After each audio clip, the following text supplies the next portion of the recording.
Hello, ladies and gentlemen, and welcome back to the podcast. And today I'm going to give my review of AEW's Collision. Starting off the evening, we'll go to our first match of the night. It is Andrade El Idolo versus Juice Robinson. The match itself, it was a good match.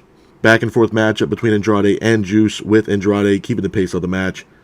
Andrade then hits a moonsault to the outside, taking out the Blackpool Bullet Club Gold. Andrade, the Gun Club then attack Andrade on the outside. Lana then is shown looking on in the match. Looks like she might be looking possibly to manage Andrade. Who knows? Robinson then hits a powerbomb on Andrade. Andrade then gets up, hits a running knee on Juice Robinson. Andrade then hits a spinning back fist, and then Andrade ultimately hits the finish on Juice Robinson, pins him for the 3. And your winner of the match is Andrade El Idolo. Hats off to Andrade El Idolo for getting the win in this matchup. Moving on from that, we go into our next match of the night. It is the Kingdom versus the Best Friends. I thought it was a decent match. Back and forth matchup between the Kingdom and the Best Friends, with the Best Friends keeping the pace of the match. Trent Beretta ends up hitting a devastating Death Valley driver on Mike Bennett, but the Kingdom ultimately hit the finish, pins for the 3, and your winners of the match are the Kingdom. Hats off to the Kingdom for getting the win in this matchup. Moving on from that, we go into our next match of the night. It is Julia Hart versus Vert Vixen. I thought it was a good match. Back and forth matchup between Julia Hart and the Vert Vixen, with Julia Hart keeping the pace of the match. And Julia Hart ultimately hits the finish, pins for the 3, and your winner of the match is Julia Hart. After the match, Julia Hart then calls out Chris Statlander. Statlander then comes down to the ring. Julia Hart and Statlander get face to face, pretty much hyping up their match for Wrestle Dream, which I'm definitely looking forward to. Moving on from that, we have an announcement about Wrestle Dream. On the 0 hour, Josh Barnett will be making his AEW debut, going up against Claudio Castagnoli at the 0 hour, which is going to be a fantastic matchup. If you guys don't know much about Josh Barnett, great MMA fighter, has had a great MMA career, and also he was doing his own kind of wrestling promotion with GCW and Bloodsport, which was kind of like a an MMA based wrestling company, if you ask me. I mean, not GCW, but the way that he had Bloodsport was, there was no ropes in the ring. It was pretty much just a wrestling mat.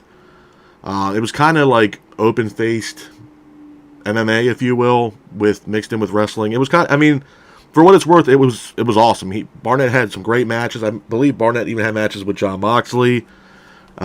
He's put on some great matches, man. And honestly, for what it's worth, Josh Barnett and Claudio Castagnoli, I think, are going to shut the house down at Wrestle Dream 0 hour. And I'm definitely looking forward to that as well.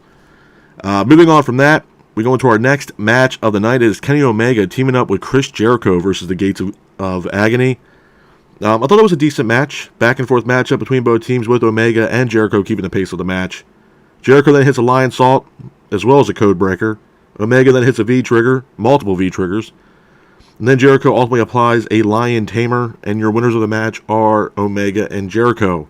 After the match, Jericho then grabs a microphone, and it looks like Omega and Jericho are hyping up their match at Wrestle Dream, which will be a 6-man tag team matchup. It will be Jericho, Omega, and Ibushi versus Sammy Guevara, Takeshita, and Will Ospreay. And that's going to be one hell of a match at Wrestle Dream. Definitely looking forward to that match. Moving on from that, we go into our next match of the night. It is Righteous versus pretty much a bunch of jobbers. It was a squash match, man. Righteous were keeping the pace throughout the entire match, with them ultimately hitting the finish. Pins for the 3. And your winners of the match are the Righteous. Hats off to the Righteous for getting the win in this matchup. Moving on from that, we go into our next match of the night. It is the main event of AEW's Collision. It is FTR teaming up with Bryan Danielson and Wheeler Yuta versus Aussie Open, Big Bill, and Ricky Starks. I thought it was a great match. Back and forth matchup between both teams, with FTR, Danielson, and Yuta keeping the pace of the match, with Ricky Starks hitting the finish. Pins for the 3, and your winners of the match are Aussie Open, Big Bill, and Ricky Starks. A couple things I want to say about Collision before I get out of here, man. Number one, it was a solid show. It was a decent show. And obviously, there's been a lot of stuff going on with AEW right now that I kind of want to touch base on, especially with Dynamite that happened this week as well. A lot of things have been going on. So, let's start with Dynamite, man. Obviously, everybody has watched Dynamite, and everybody is still curious on who in the hell was the person wearing the devil mask and attacking Jay White backstage after the Adam Page and Swerve contract signing. Everybody's thinking maybe it might be MJF.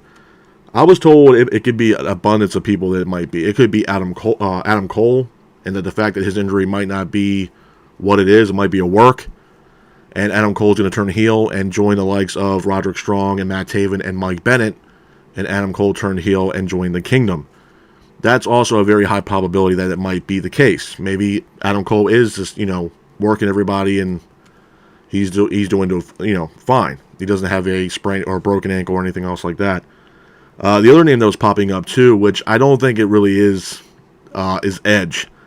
A lot of people were saying that this was a way to bring Edge in to attack Jay White. I would not if they are bringing Edge in, which I hope they do, I would not automatically put, I wouldn't have Edge anywhere near close right now to MJF. No way.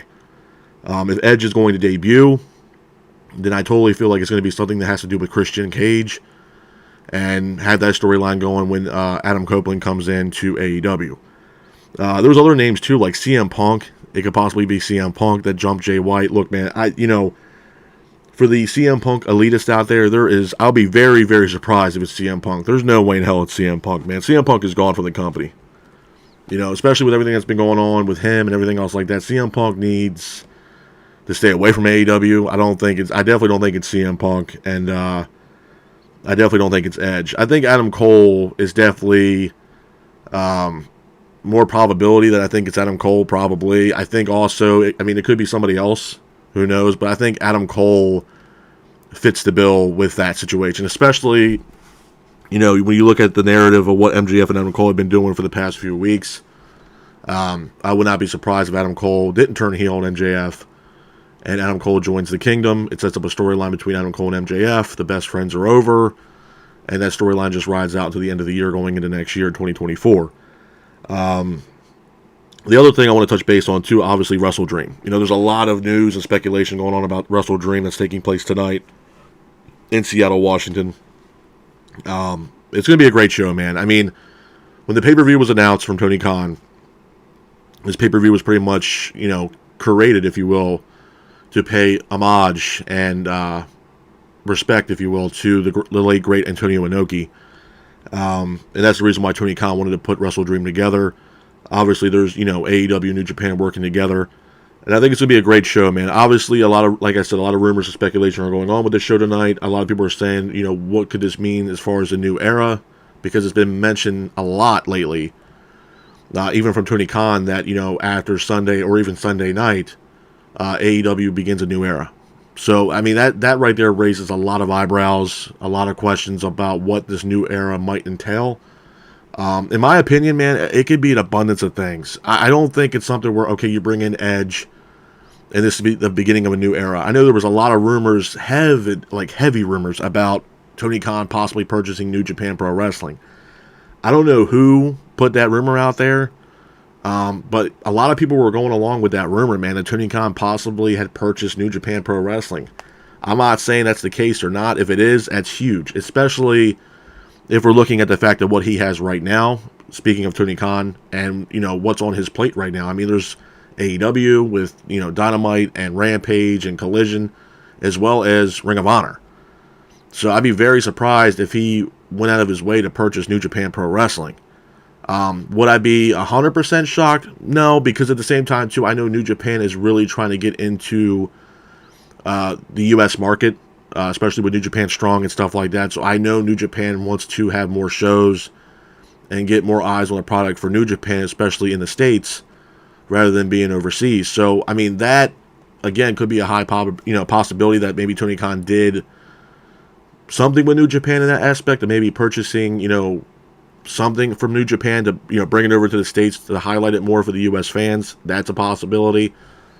But I'd be honestly, man, I'd be very surprised if he actually purchased New Japan. With everything that's on his plate right now, man, wow. Me personally, also, too, the new era could also be something with, Tony Khan saying that they're going to be working with HBO Max, and starting 2024, that's the new era that they're going to be going into, a 12 pay-per-view format starting next year.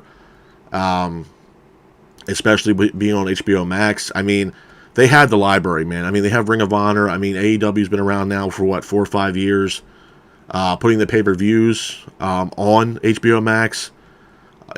I've mentioned this multiple times in the past, man. It benefits both parties. It benefits HBO Max, obviously, because it brings more fans, wrestling fans, over to HBO Max. More people buying subscriptions to HBO Max, and people that just purchase HBO Max, it gets eyeballs on AEW. Like, what the hell is this, AEW stuff? Let's check it out, see where it goes, and it's great for the pay-per-views. And it just builds up a library that AEW has had now for the past 5 years, especially with Ring of Honor. So, I mean, it's a win-win on both parties. I don't know what the new era is going to be, but I know it's been, heavily talked about, and discussed, past few days. It's been mentioned. It was even mentioned on Collision. Who knows, man? It's up in the air. But as far as, Edge showing up in AEW, I think it's definitely possible that he's going to show up, possibly even tonight, because I believe his contract for WWE ended at the end of September. Well, it's October 1st, man, and it looks like Edge, from what I've heard, hasn't signed a contract with WWE unless it changed, 5 seconds ago. So, I don't know, man. It could be a very high possibility that Edge could show up tonight in Wrestle Dream, especially in the main event of tonight's Wrestle Dream show between Darby Allin and Christian Cage in a 2 out of 3 falls match. You can have Edge come in and attack Darby Allin. You can have Edge come in and attack Christian and allow Darby, to get the win over Christian and become the new TNT champion. And then we get this kind of, beef between Edge and Christian, or you bring, Edge in to help Christian defeat Darby Allin, and then you have Christian and Edge kind of teaming up and all that stuff. I mean, it kind of writes itself, man. I think Edge would be a great addition, not only to Dynamite, but if you put him on Collision, oh, man. I mean, Collision needs that name. I have all the respect in the world for Bryan Danielson, but it has been, discussed that this might be Bryan Danielson's last full year as far as in-ring, action in wrestling. So to bring in a guy like Edge for, a 3-year deal, and yeah, I mean, obviously I wouldn't use Edge every single Collision. I would use him when he's needed. But to have him on Collision, it's going to be insane. Absolutely insane. And I think it's, something that I think Tony Khan, really needs to look into. It's the same thing with some of these releases from WWE. There's Matt Riddle, Shelton Benjamin. I know a lot of AEW talent right now are trying to push Tony Khan to sign Shelton Benjamin. I think Shelton Benjamin would be great in AEW. And for what it's worth, I would put Shelton Benjamin in the Blackpool Combat Club with Jon Moxley, Claudio Castagnoli, Wheeler Yuta, Bryan Danielson. I would put Shelton in that group. I think Shelton still has a lot to prove, man. I think Shelton, for what he's had a great career in WWE. Maybe not towards the end of his, his run, but in the beginning, I mean, Team Angle with him and Charlie Haas and stuff like that, and him working with Kurt Angle, his Intercontinental Championship run. I mean, Shelton Benjamin is a really good wrestler and severely underrated. So to bring him into AEW would be fantastic. I mean, there's also been speculation about AEW bringing in Matt Riddle, even with all his baggage. I mean, look, man, Matt Riddle can wrestle. But taken away from all the baggage and all the bullshit, Matt Riddle can wrestle. So if they bring in somebody like Matt Riddle, I mean, again, AEW is going to be cooking with steam, man, cooking with gas at that point, especially if they bring in Mercedes Moné. There's a very good chance Mercedes Moné could show up possibly at Wrestle Dream tonight. And a lot of people have been talking about that too, bringing in Edge and Mercedes Moné. I know at All In, they shown Mercedes Moné sitting in the crowd. She could be, 100% cleared to go and show up at Wrestle Dream tonight. Who knows? But you bring in someone like Edge and Mercedes Moné into AEW, man, that's a huge move for Tony Khan, and that puts AEW in a whole other conversation. Absolutely. Even tonight, if Edge shows up, man, that place is going to erupt in Seattle. Absolutely, man. Everybody, there's so many people that have a lot of respect for Edge, and to have him show up in AEW, that place is going to erupt. Absolutely. I think tonight's show is going to be absolutely awesome. I think the build towards Wrestle Dream has been phenomenal. I think it was way better build towards Wrestle Dream than it was even for All Out.